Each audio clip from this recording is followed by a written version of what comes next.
Students, let's proceed to the next topic, religion.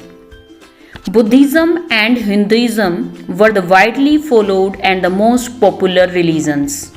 Buddhism was divided into two sects, Hinayan and Mahayana. Hinayan was the earlier and the simpler form of Buddhism. Mahayana was the variant form with many rituals, services, and ceremonies. Kanishka was a Buddhist and gifted land to Buddhist monks. Wealthy merchants also gave liberal donation to Buddhist monasteries. Nagarjunakonda and Amravati were famous centers of the Buddhist culture. Most of Satvahana rulers were Hindus. They worshipped Vishnu, Shiva, and goddesses such as Durga, Parvati, Gauri, and Mahadevi. By this time, Hinduism had undergone many changes. Rituals, ceremonies, and sacrifices became less important. The emphasis now was on loving devotion to God or bhakti. A pure heart was all that was needed to worship God. Anybody, whether rich or poor, belonging to the so-called high or low castes, man or woman, could follow the path of bhakti. Keeping fast and vows, pilgrimage, and deity worship were the rudiments of this form of bhakti. The teachings of the Bhagavad Gita also became popular in this period. According to this system of belief, if a devotee worship the chosen deity with pure heart, the deity will appear in the form in which he or she may desire. So, the deity could be thought of as a human being, lion, tree, or any other form. Once this idea gained acceptance, artists made beautiful images of these deities. No elaborate sacrificial rituals were performed, and most people preferred this form of worship since it was simpler and also reduced the dominance of Brahmin priest to a great extent. Now, the spread of Buddhism. The most famous Kushana ruler Kanishka patronized Buddhism. He organized the fourth Buddhist council in Kashmir, presided over by a scholar, Vasumitra, where scholars met and discussed important matters.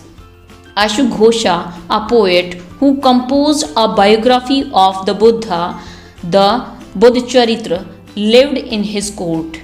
He, along with Nagarjuna, Charka, and Taranath, attended the council. Ashughosha and other Buddhist scholars now began writing in Sanskrit. The Jataka tales were also written in this period.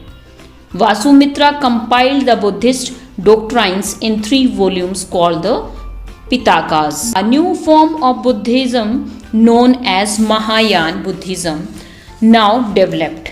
This had 2 distinct features. Earlier, the Buddha's presence was shown in sculptures by using certain signs.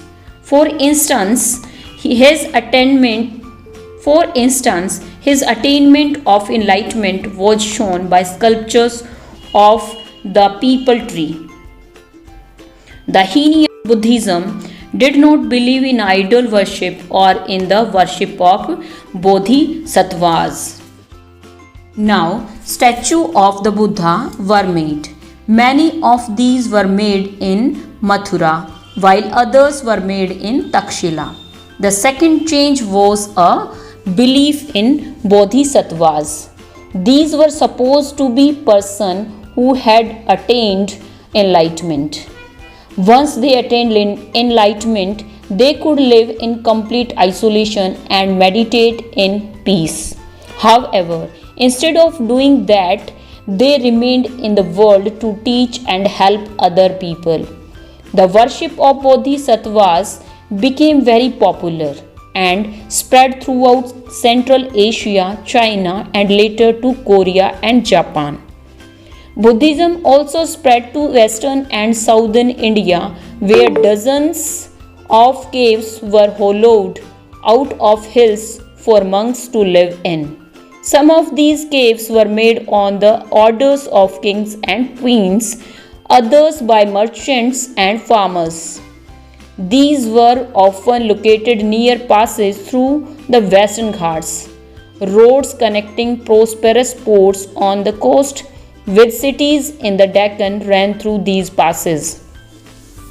Buddhism also spread southeastwards. Sri Lanka, Myanmar, Thailand, and other parts of Southeast Asia, including Indonesia. The Buddhist Sangha played a vital role in the propagation of Buddhism to West and Central Asia, Korea, Japan, and China.